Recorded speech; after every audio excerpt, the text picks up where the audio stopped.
Excellent. Well, then we definitely have to record this. Oh, they're all in the same office too. Yes, we are all 7 of us working in the same office. Luckily, we have a lot of field work. A close crew. Ah. Yeah. Well, good Well, I to see all guess of you.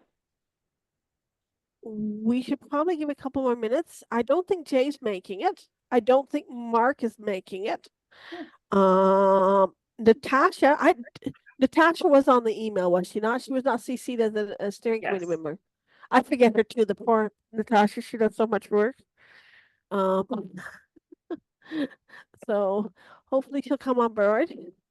Let me see, we're now up to 8 plus 4 individuals.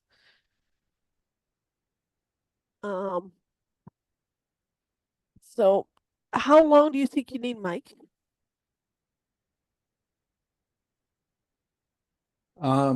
This will be my first time through it. It's David's talk, the original author. I'm guessing 30. I can customize it for whatever you'd like, but I'd say 30 to 35 minutes to run through his slides. Okay. Would you well, like it? Would you like it shorter? Nope, that's actually fine. I'm just Okay. trying to decide how long we wait before we start, because people may be coming in from the field and things like that. At least, especially since it's cooler today. Is it cooler where you guys are? Yeah. No. Where are you, Jay? It's 83 degrees in Minnesota right now and very humid. So it's warmer today, but there was some chances of storms, so I'm in the office today. It's just lovely on the North Shore Lake area at the moment. All right. So welcome everyone. I guess I can take the notes.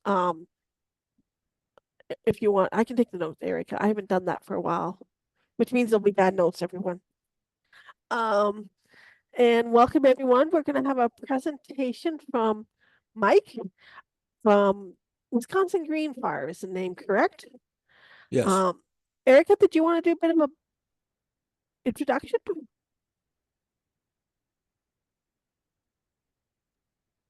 Let me see if I can. Oh, I was looking for something to. I'll, Mike, you're just gonna have to correct me as I go along. But I've known Mike for years. He introduced himself back to me back in 2011, and he's been doing. He had been doing loon research from the early 90s until like approximately 2015. Is that correct? Yeah. And then he created Nova Ecological Services, and he's been doing that since. And he also joined Wisconsin Green Fire on their staff, and is now giving us the presentation for the wake boat research that was done and published. So take it away, Mike, and please add what I forgot. No, I think you covered it pretty well, Erica. Just a footnote, the author of this presentation is David Ortiz. I'll go over that as I put the slides up. David was contracted as a conservation fellow by Wisconsin's Green Fire. I'll describe who that is in a little more detail.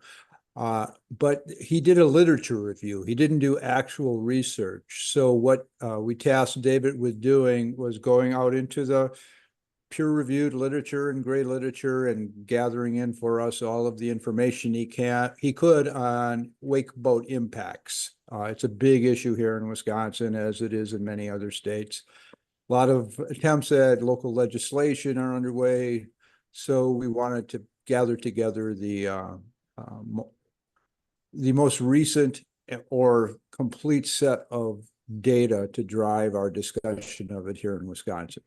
So what I'm going to go through today is David's presentation that he gave at the Wisconsin Lakes Convention in April, and he described his findings.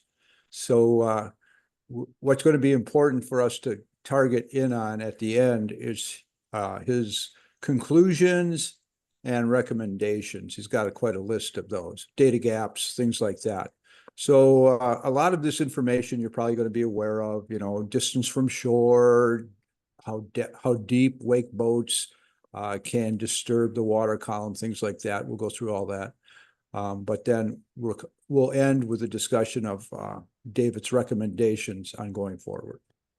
So let me just launch right into it. And I guess if you got questions as we go, we could just take it. It's a small group. So I'm going to start by trying to share my screen. I got DSL, so I'm going to hope we're going to do well at sharing.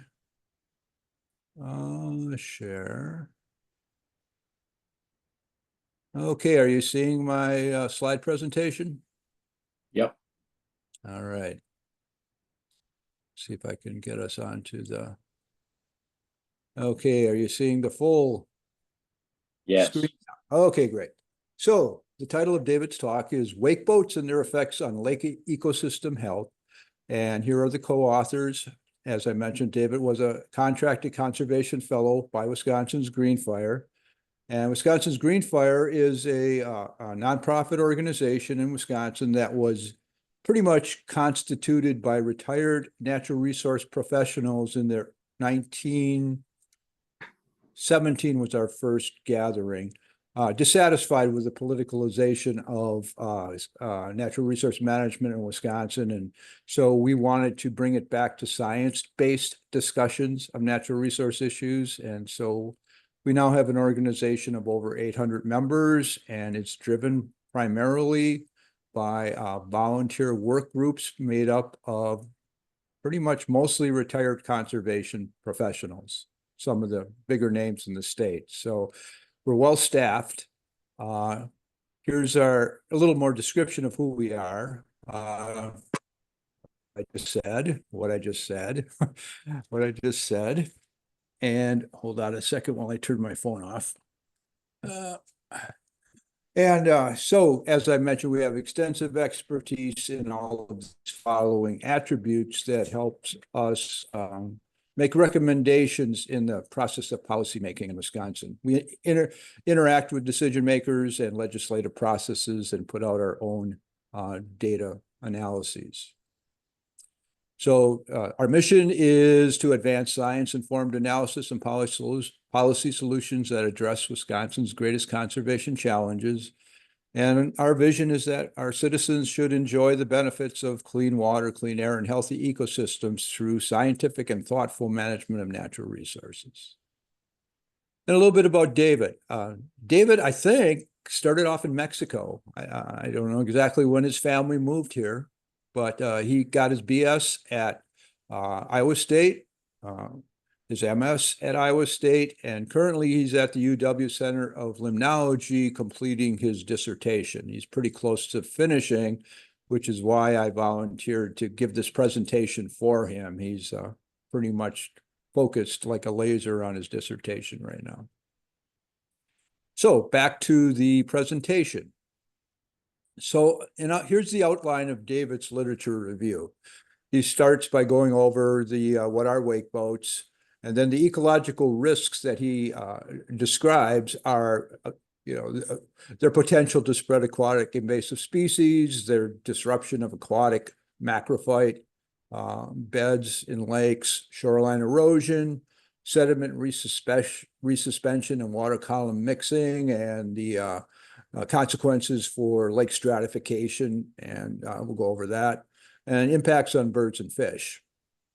Next are a short description of what are some communities doing to regulate the use of water boats or wake boats in their municipalities.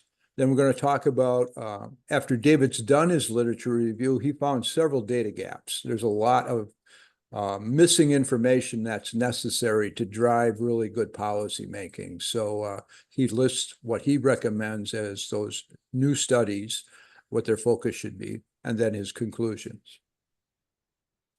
So first off, what are wake boats? I think everybody here probably has a pretty good understanding of them, but we don't always have an audience that does.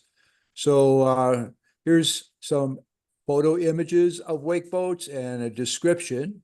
They're quite new on the lake systems. This kind of watercraft on inland lakes is creating quite a stir particularly when they're operating on small acreage lakes.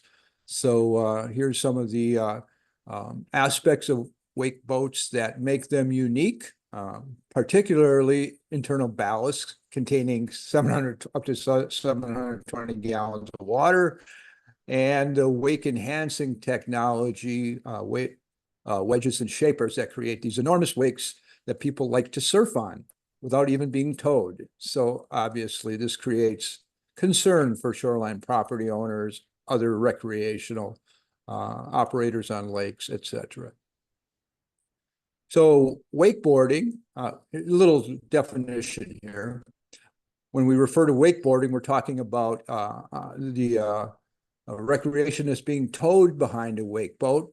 You can perform tricks, relatively low bow angle, and about 15 miles per hour is typically their speed.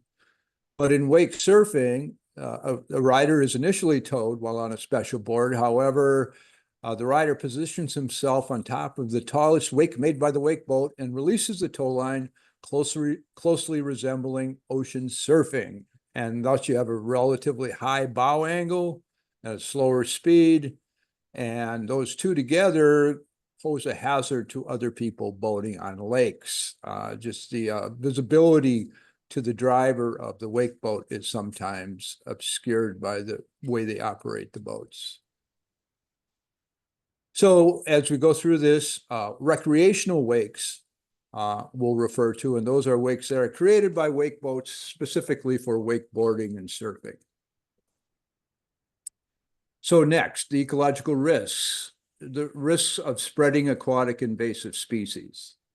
So we all have this issue that we're concerned about in our water bodies, no matter where we are in the upper Midwest or Canada. And what's happening is exotic plants, and in the case of Wisconsin, we have spining water fleas and other aquatic inverts that are creating problems. And the transportation of boats between lakes, of course, is a common vector for moving the critters around and plants. 1 second while I let my yellow Labrador out the door before he starts barking. 1 second.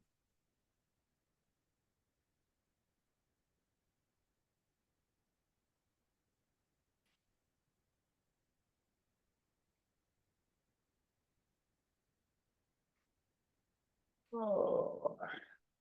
Okay, the perils of working from home. All right, so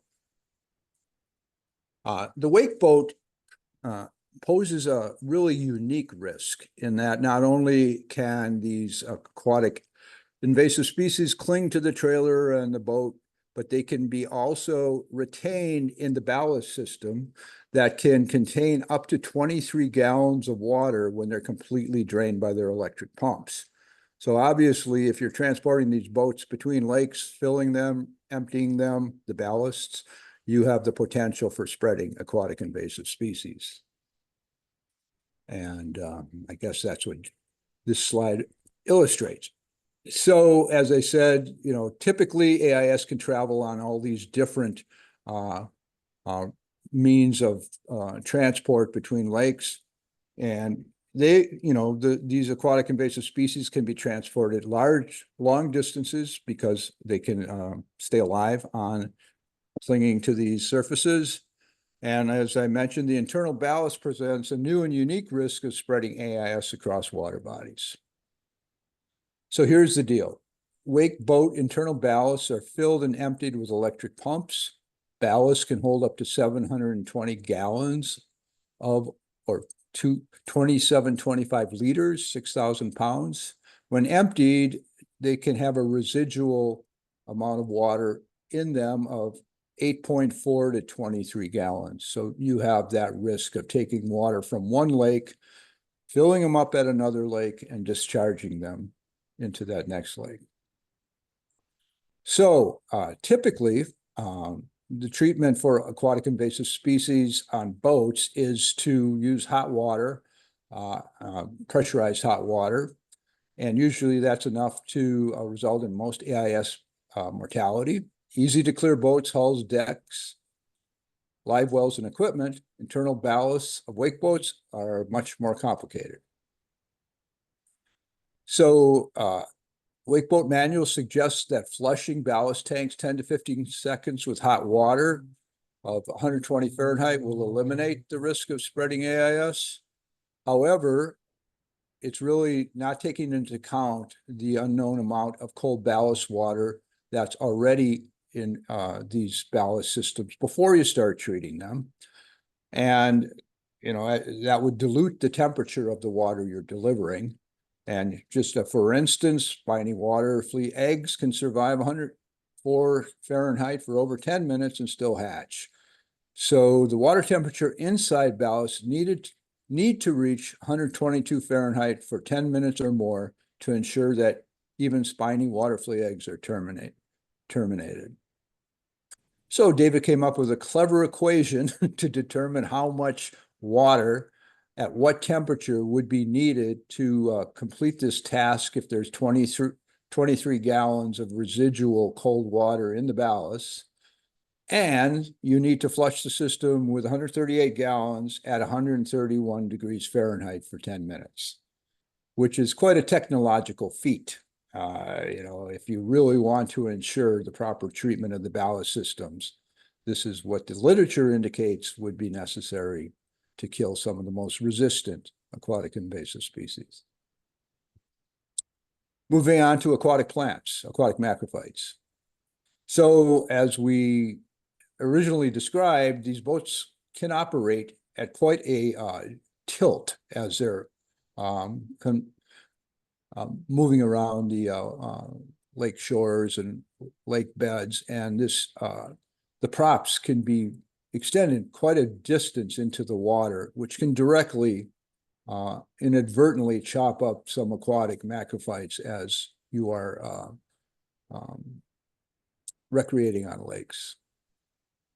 And in addition to you know, removing or damaging plant beds, this can create more opportunities for wave action to continue to undermine shorelines, in which in this case they removed all the natural vegetation, so they were going to have problems to begin with.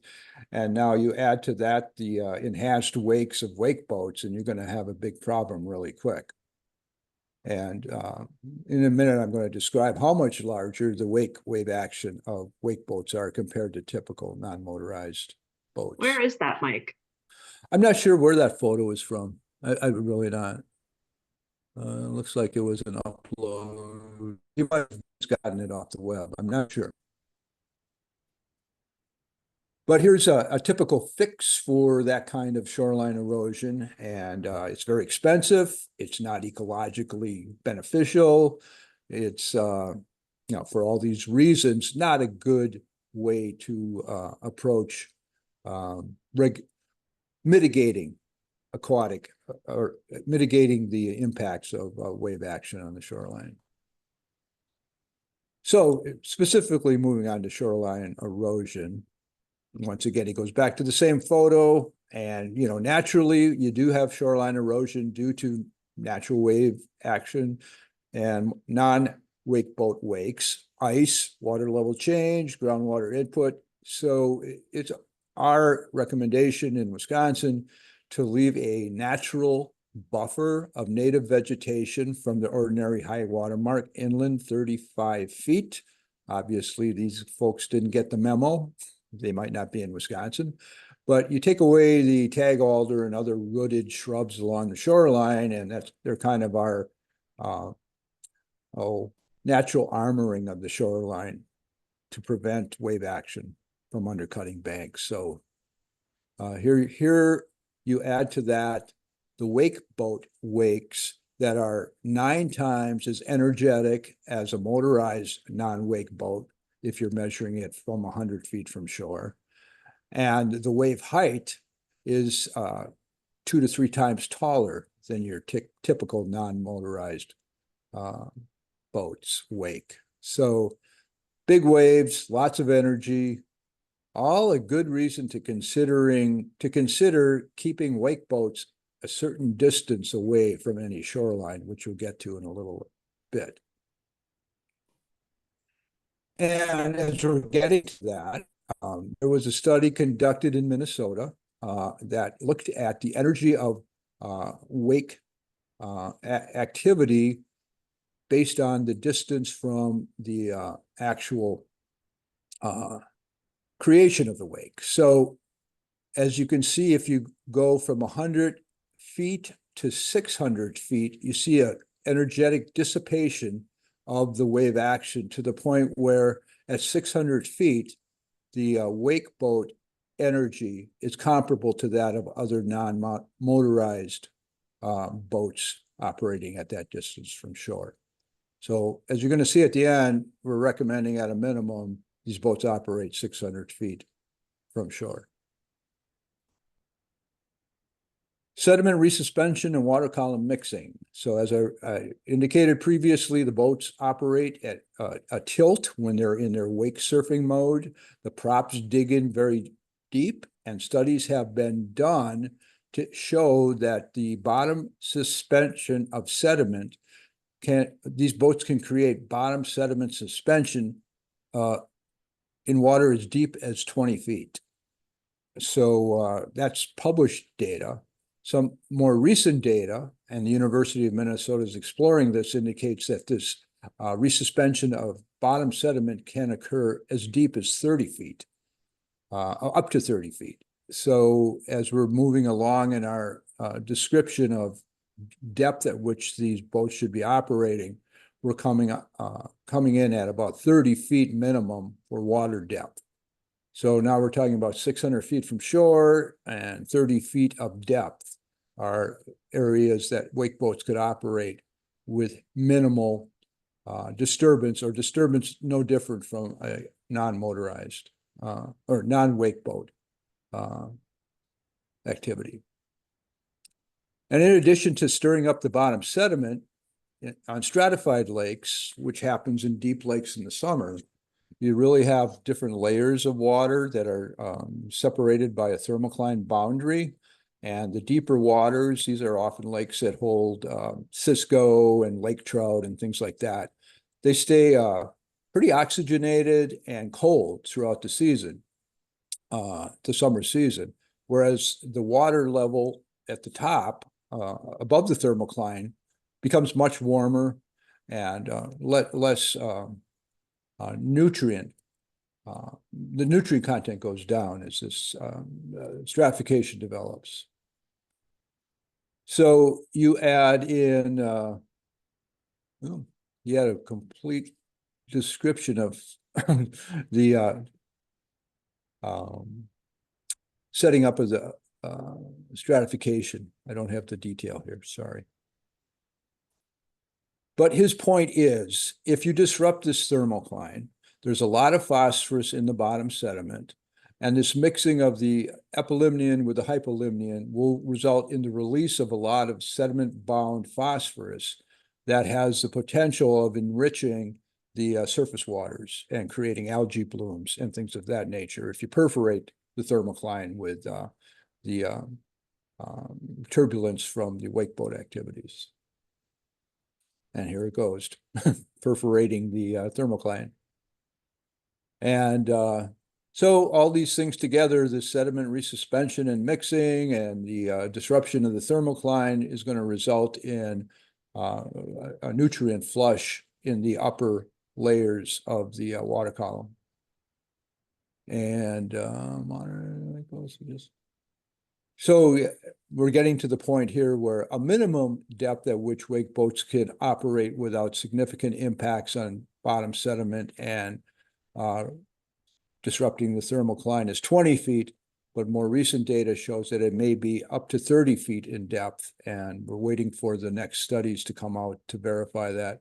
But at this point in time, Wisconsin's Green Fire is recommending operation of these boats at least 600 feet from shore and in water of a depth of 30 feet or more, which eliminates a lot of lakes, by the way. So we don't talk about acreage of lakes because it's a really political hot potato here in Wisconsin, and nobody has really defined well what that acreage should be, the minimum size of a lake at which these boats should operate. But David did find that a recreational water skier typically uses up to 25 acres to accomplish their sport. And wake boat activity is going to be at least that. And you add wake boat upon wake boat, and we're going to let the policymakers come up with a final number to pull it out of a hat. But it's looking like a minimum of 500 acres or more is going to be politically where they're going to land. We'll see. So just a little bit more about the the thermocline disruption. Yep, talking about all of this disruption resulting in algae blooms and lowering water quality or clarity, excuse me. And so finally, impacts on birds and fish. So as we all know, wave action has a potential dramatic effect on loon nesting attempts. Giant wakes in loon nursery areas are not really conducive for small chicks and their parents to retain that close bond.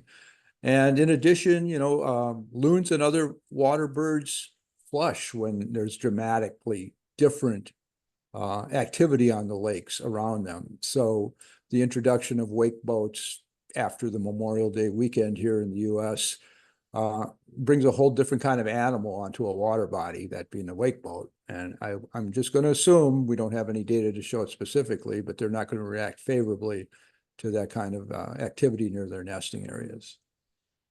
And then he goes on to a description of fish response to turbulence and motor noise, something I hadn't really considered. Oh, he does go on to make a little more comments on the potential impacts on water birds such as loons, which I'm sure you all are familiar with. So fish, something I hadn't thought of. Lots of fish species rely on nearshore habitat to lay eggs and nurseries, that I knew. Intense turbulence can move eggs off a nest, reduce a fish's ability to guard the nest and to locate invertebrates. And loss in water clarity can also affect fish's ability to use visual predation. Those are all kind of common sense, what you'd think about if wake boats are operating near shore. But what I didn't think about is noise effects. And it turns out, from David's knowledge, a lot of fish species are very sensitive to the water generated vibrations from any kind of motorized activity. And these wake boats are almost an order of magnitude more loud as compared to typical motorized boating activity. So the impacts on fish, he raises as a potential risk. He doesn't have any data showing that this is actually disrupting fish activity, but he says the potential is out there. So what are some communities doing about these wake boats? He's got a few, you all have this PDF, so you can take a look at it. He's got a few descriptions of different municipalities that have taken on the effort to regulate what lakes these boats can be used on, and things such as distance from shore and depth. But this is a short list, because right now in Wisconsin, it's spreading like wildfire across the north. I'm planting wildflowers right now. Wildfires across the northern counties, because these the politicalization of this has gotten really big. So this list could be probably 20 more municipalities in length right now are trying to come up with some sort of regulatory language that won't be hung up in court. So what they're trying to do is regulate it at the local municipal level, but they're hoping that the DNR can set out a statewide template for how these local municipalities should approach local regulation. That way it would be uniform and it would be more defensible in the justice system when these things are brought to court. So whether the DNR will respond or not, we'll see. But, you know, I used to work for that company and we don't like issues like this. So we'll see how involved they're going to get. They're just hoping, like many things, it goes away, but it's not going to. So see what they're going to be up to. Where are the knowledge gaps? These I wanted to go over one by one because I think they're important for everybody to understand. What don't we know about wake boat activity? I described earlier on, there are safety issues involved in vision limitations while these boats are in surfing modes. The distance from shore that recreational wakes need to have an undetectable effect on shoreline erosion needs to be established.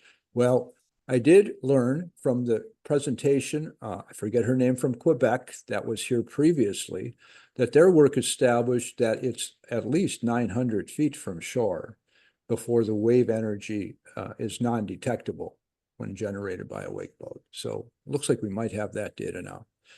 The distance that wake boats must be to protect the safety of other non-wake boat recreators has not really been established, like canoeists and kayakers and sports fishermen. And there's a lot of other people that have rightful use of these water bodies. And so some sorts of effort to understand the impacts of these on other recreational activities should be undertaken.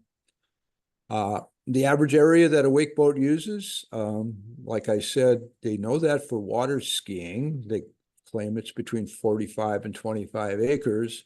What's needed is maybe put a little GPS unit out in a wake boat and track how much of the water body are used during the recreational use of a lake. The mixing depth of wake surfing and wakeboarding needs to be better established. The cumulative mixing and wake effects from multiple wake boats in close proximity to each other needs to be better understood. And actual effects of recreational wakes on lake biota. You know, we all have an intuitive sense that these things are likely going to occur in a negative fashion. It's always best when they can be established in some sort of experimental way. Noise emissions. Does the industry need to be challenged with reducing the amount of noise generated by these wake boats? Coming up with an effective way of water sanitizing these internal ballasts. David describes what that needs to be. There's really no technology out there that can be kind of like distributed on the landscape that it would allow wake boat owners to effectively sanitize their boats between lakes. So that needs to be perhaps put on the industry to be better at managing the amount of water transported between lakes or some other solution. He also brings up the fact that during the winter, a lot of these internal ballasts are filled with antifreeze to prevent freezing of the water that's retained, and typically they're pumped right into the lake during the first operation of the boat. So something should be said about that. And we haven't even talked about wake boats being used in rivers. So, you know, he's a river guy. So he thinks that there should be some, at least musings about what wake boat activity on rivers could, what it could impact. And David's conclusions.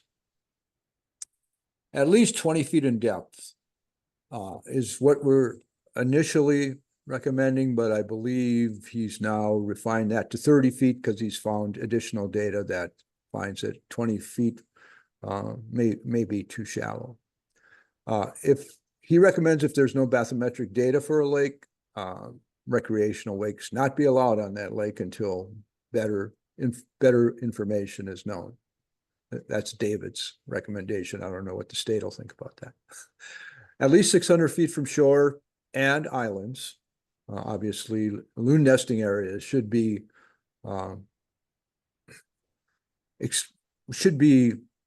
protected as well.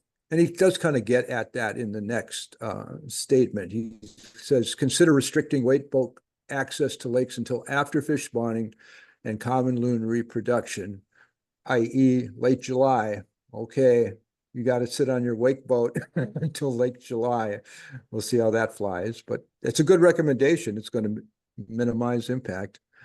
It talks about the a necessity of coming up with a means of hot water treatment of these internal ballasts.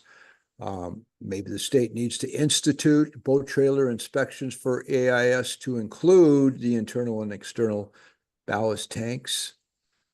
Online training for users, for water boat recreationists, wake boat recreationists, so that at least a message can be out there for them to hear about what their sport can result in. Informational signs and documents at boat landings.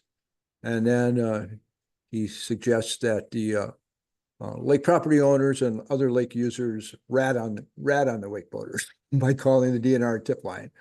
And the problem with that is the enforcement end of it is so difficult. Our wardens are stretched thin. Our enforcement enthusiasm for these sorts of activities probably isn't as high as it could be.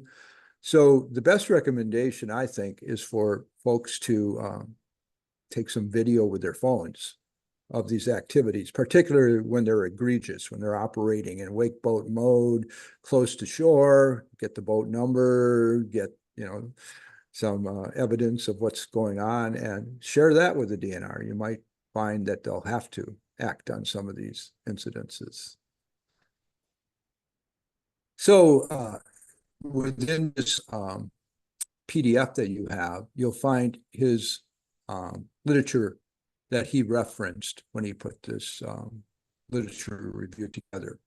And if you look at the links that have been shared, there's an entire literature review write-up that David put together and the Greenfire has published. And so you can go to the link, I'm pretty sure it was shared earlier, and open up the PDF of the literature review per se. This is just the PowerPoint presentation of that literature review. So I guess that is David's presentation. I hope I didn't mangle it too badly. I did help review the document, so I had quite a bit of experience going through a lot of what he was thinking about and what he found.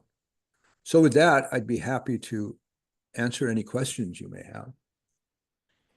Hi, Mike. This is Steve Frawley. I represent an organization called Safe Wakes, and we operate in Minnesota, and we're a 501c3 education and advocacy group that looks only at the issues around enhanced wakes, and we've been around for about 6 years now. So there are just a few things that I appreciate the information and what you're doing, what your organization is doing to help support this really challenging issue.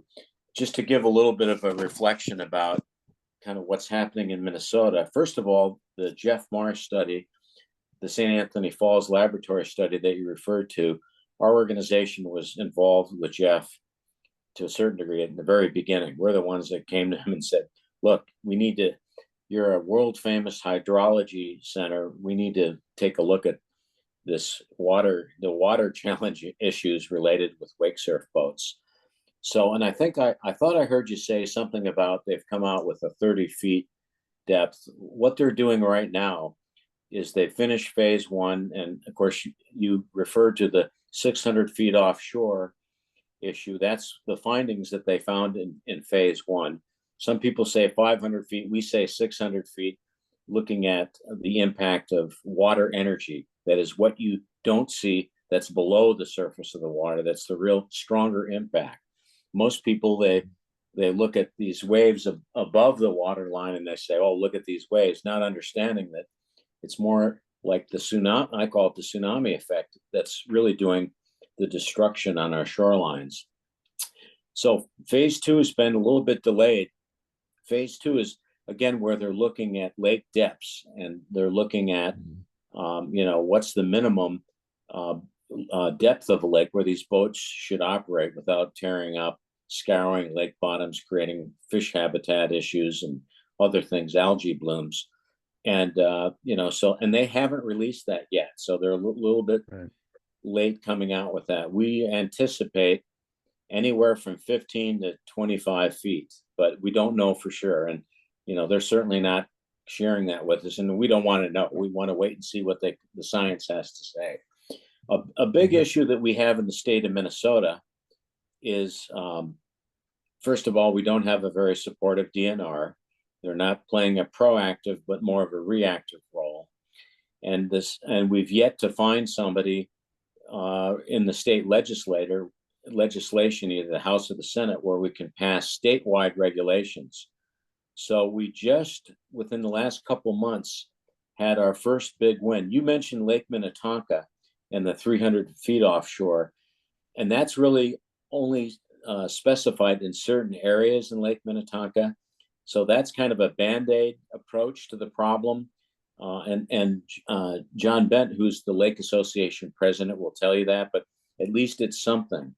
But that isn't spread throughout the whole lake. It's only certain portions of the lake where you find the wake surfers and the bays. But there's a Caribou Lake in Minnesota, up in Cook County, up near Lutsen Ski Resort, that just in the last few weeks won a DNR petition that provides a restriction for 500 feet offshore and a 20-foot depth. And I call this potentially the domino effect. This is the first domino, that is the first, you know, larger size lake that's come up with restrictions. And this has come through the DNR approach, the petition approach. And given that we haven't had good success because, you know, the boating industry has their very strong $5 million Wake Responsibly campaign that they've been running for years. And it's important to know that, you know, on the other side, they're insisting on a 200-foot offshore restriction based on a study that they commissioned, and which the scientific community has looked at and said, you know, this is very poorly done. And so it's highly suspect. It wasn't peer reviewed. And so anyway, so that's kind of the state of things in Minnesota. And I'm always eager to keep in touch with folks around the country. You know, there has been some movement with some states. Vermont also has come up with some restrictions recently.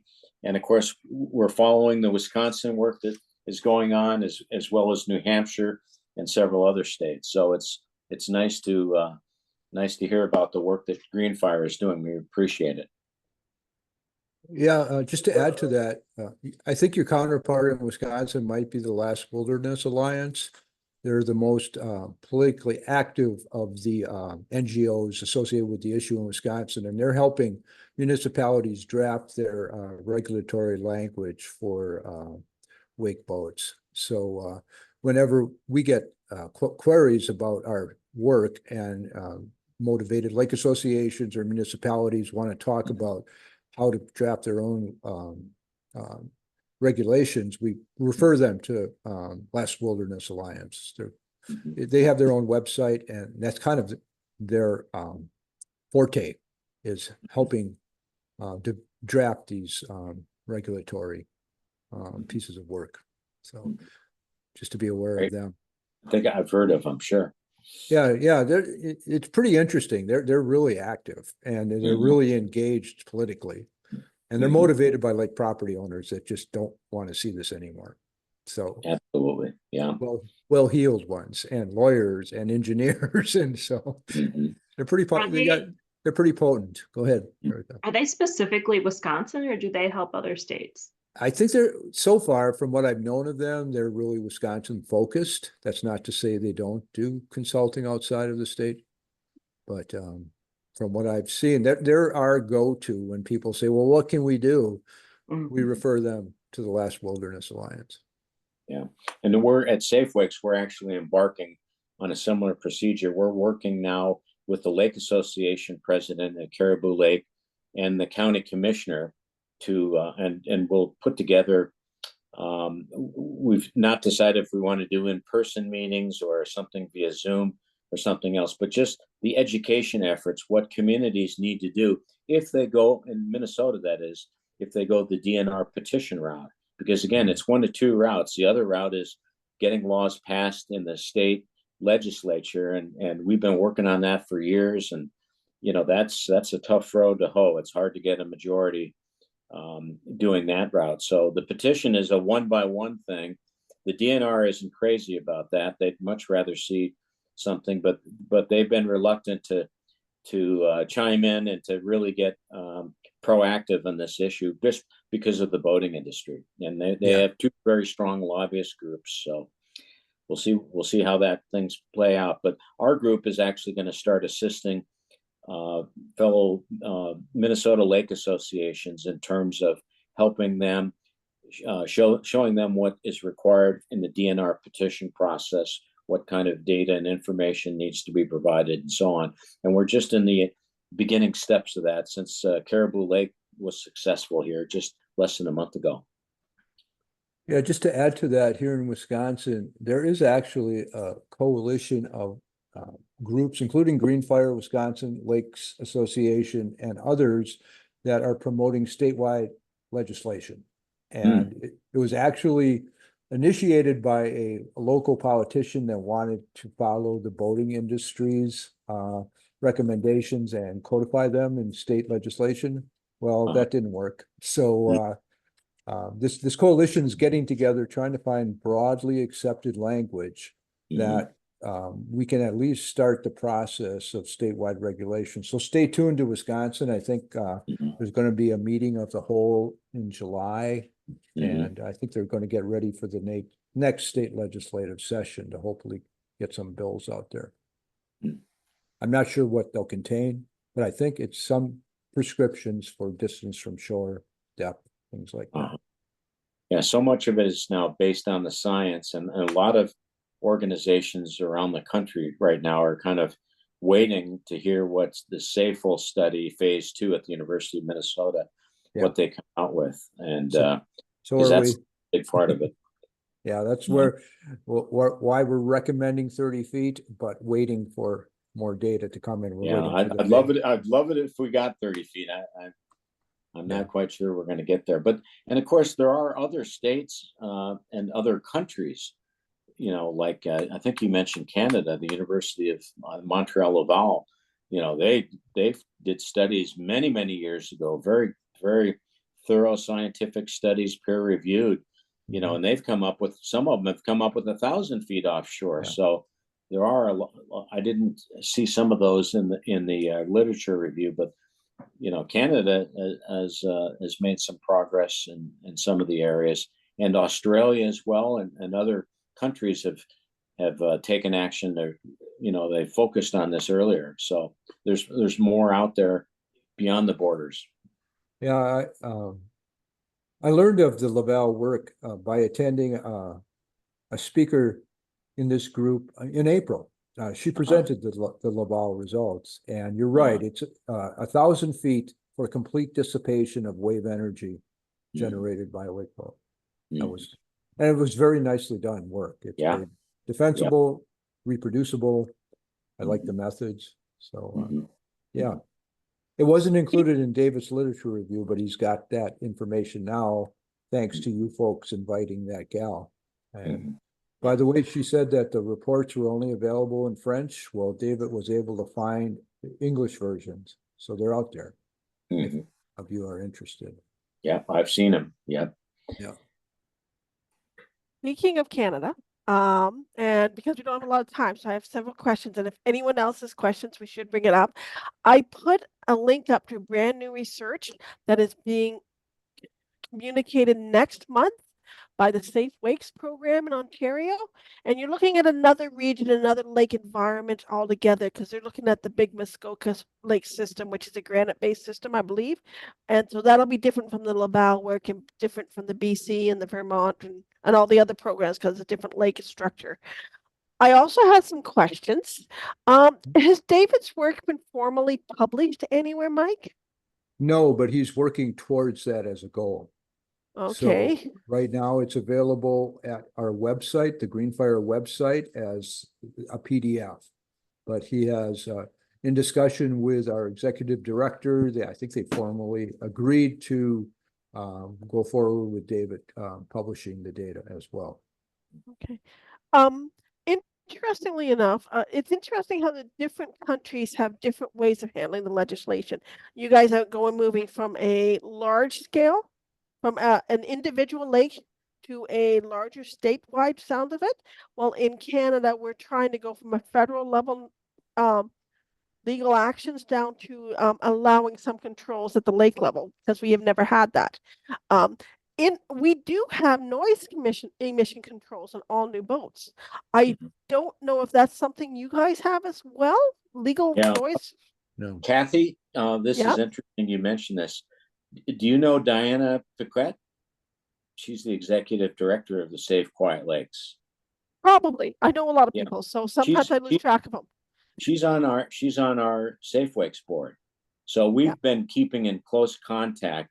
And no, we're not really not looking at that as an issue. I know Diana has talked about that, and I know since a lot of things are done on a sort of a countrywide, almost like we'd call a federal basis, versus here we have to start with counties and things. But that hasn't been a big issue. I'll tell you the noise issue related to wake surf boats. It was interesting what I heard about the potential for noise generated by these boats, but a huge issue is, of course, the loud boombox music that's being played from these boats, the rap music, a lot of profanity laced.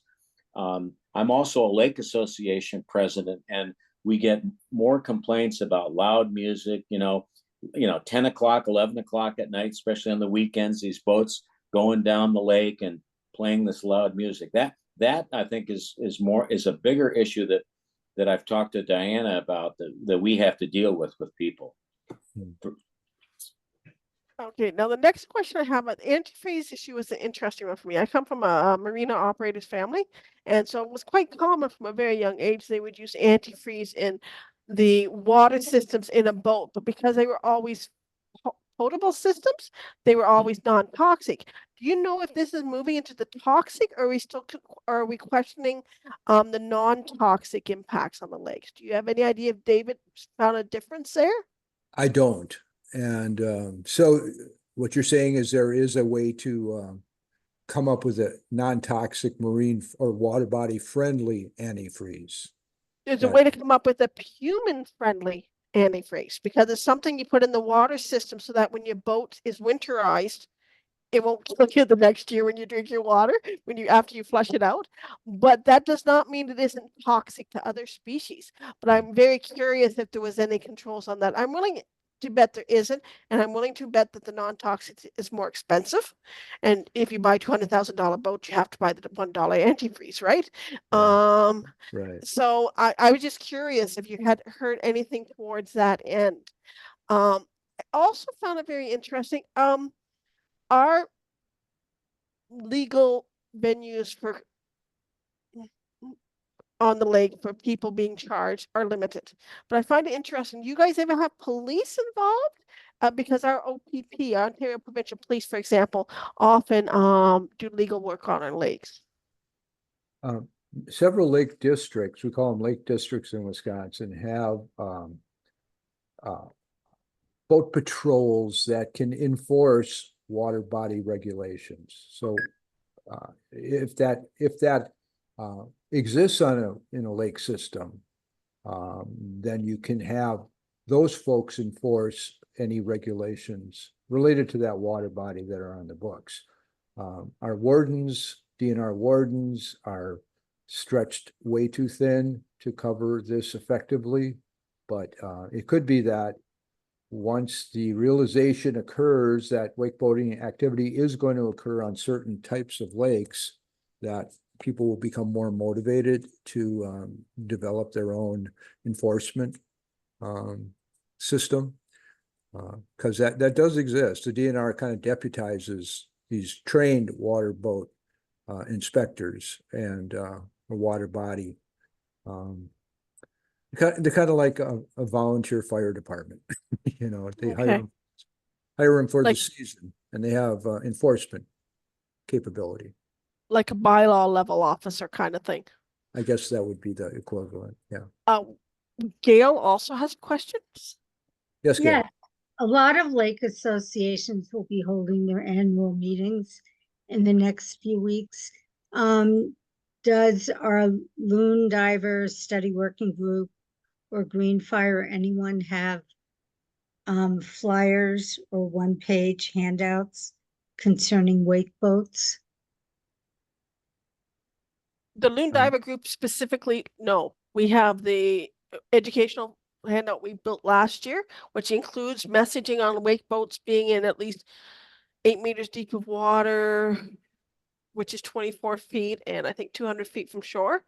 And I'd have to look it up to be sure on that, but we do not have a wake boat specific document at this time. Mike, do you have one? I'm afraid I don't know for certain, but here's what I suggest. You go to wigreenfire.org, that's the website, wigreenfire.org, and look at the contact us button, and that'll get you to Carolyn, who is our kind of like our communications director, and she would know if we have one, and if we don't, she could maybe throw one together quickly. I can't speak for her, but Okay, I think that the Last Wilderness Alliance has something, don't they? they might too. I'm just not Yeah. aware.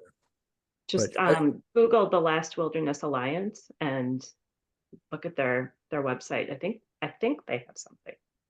Yeah, just Google Last Wilderness Alliance and they'll pop up. LAST, What's that? LAST, last. I'm putting it in the message in the chat. Awesome. Okay. And safe, watch your wake, the Muskoka Safe Boats Association, watch your wake, which I think is actually a hashtag, has met a lot of messaging on wake boats. All right, so we've pretty much used our hour. We can go a little bit longer. We have very little else to talk about, except what are we going to do next month? And I was thinking we've heard a lot of conversations, and especially if some of us attend next week's meeting with Chris for the safe boating group. It's time to decide if we need to change our internal messaging that we're sharing about wake boats. And I said, recognize right now we're recommending 24 feet, and I think it was 200 meters. I'll have to double check that. And so that's the next discussion we're going to have within our group here is, do we start changing that? Or do we just keep it relatively loose depending on what the knowledge is in your region? Because it always helps to have consistent messaging, but do we know for sure what we want to say yet? And so that's something I think we should suggest that the groups takes back to think about and come to the next meeting ready to have a conversation about that. I'm curious, why wouldn't we say 30 feet? Whatever you just put in your document, you want it to be something that's consistent and that is, what's the word I want? Will hold up in a legal situation. And that's where you run into problems, especially when you know that a lot of this information is dependent on the lake environment that it's in. So I think Mike said he's waiting to learn more to see if the 30 feet come out as well in your work, correct? So it's just the 30 feet. So it's just a question of whether the knowledge is strong enough to support that, because you don't want to send your recommendation so far to the one side that it legally can't be proven. And that gets to be a big question, especially when we're already talking, if we're talking 600 feet and 900 feet, we are so far off from what the wake boat organizations are presenting. I think the 24 feet and the 20 feet, like it's less of a big deal, but we're getting very far off what the wake boat people are presenting. We want to be confident. We can sit there and say, yes, this is what we believe. And that's the discussion I think we have to have and make the decision on whether we as a group agree to that. The question is, do we have the science and the data yet? Yeah. Pretty much. That's the key. That's the key. Yeah. And it could literally be regional dependent based on your shoreline and the lake bottom structure on your lakes.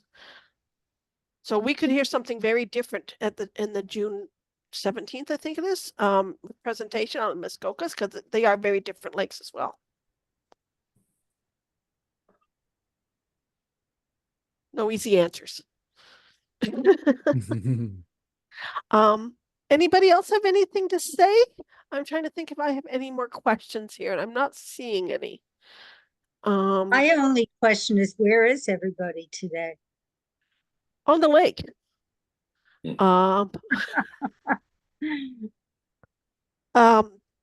I don't have an answer for that one.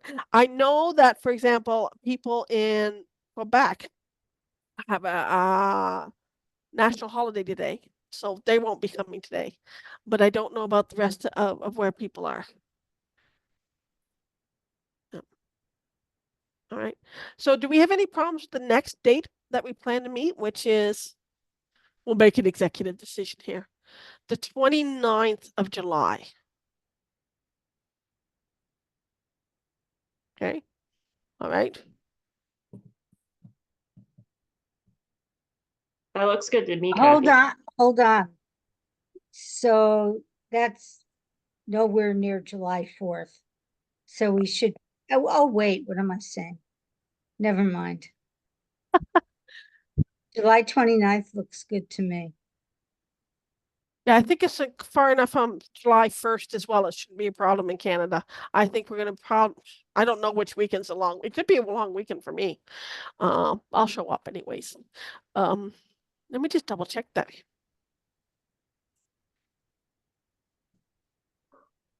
What did we do before Google, people?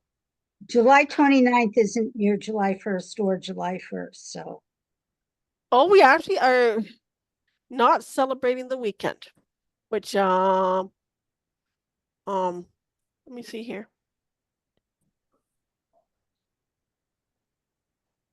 Oh, we have it's a civic holiday weekend. We have that day. Yeah, it won't affect the civic weekend, I don't think. That's always in August. Yeah. So it doesn't affect anything in Canada. Okay. So I think that's it. I will get the notes written up. Do you want me to send them around, Erica, or do you want me just to let you know when they're done? I can send them around. It seems like that would probably work the best, huh? Yeah. Yeah. And Can I if ask we're one question? Mhm. Who is the gal who was associated with the college that was threatening to be closed and then it stayed open? On That's a me. Oh, that's you. Yeah. That Is your guy. program still intact? Yes, it is so far intact. That's good to hear. Yes. Yes. One day at a time, right? Exactly. What was the Okay. name of the college again?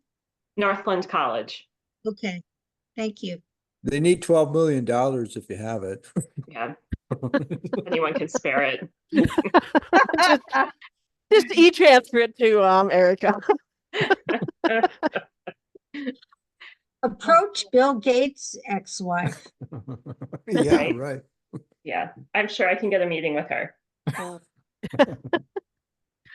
Well, I think that's everything. Thank you everyone for attending. And we'll see you all in July. Sounds good. Final Thank- word too, if you have anyone that views the recording and has questions, you can send them to myself or directly to Greenfire. And I think Jay and Mark said that they were going to watch it retrospectively. So anybody got questions, just follow up with Greenfire and we'll get you some answers. Mike, what's your email address? M Meyer at wigreenfire.org. Okay. MEYER. MMEYER. Got it. All right, thanks. And what was the end of that? At WI Greenfire, all one word, wigreenfire.org. O-R-G. I put it in chat. Yep. Yep, that's it. Okay, terrific. Thank you. And thank you so much for presenting, Mike. I am sure a lot of people are going to watch this once I get it uploaded after the fact. So I really appreciate you doing that. And it's nice to have that overall review of everything. because it's easy to get into the weeds on the subject and lose track of everything. And this, Yeah. this need for consistency across jurisdictions is important. So these kinds of conversations where multiple states and provinces are sharing their information on these topics, I think will present the best front for promoting restrictions. Okay, well, thank Thank you, you. everybody.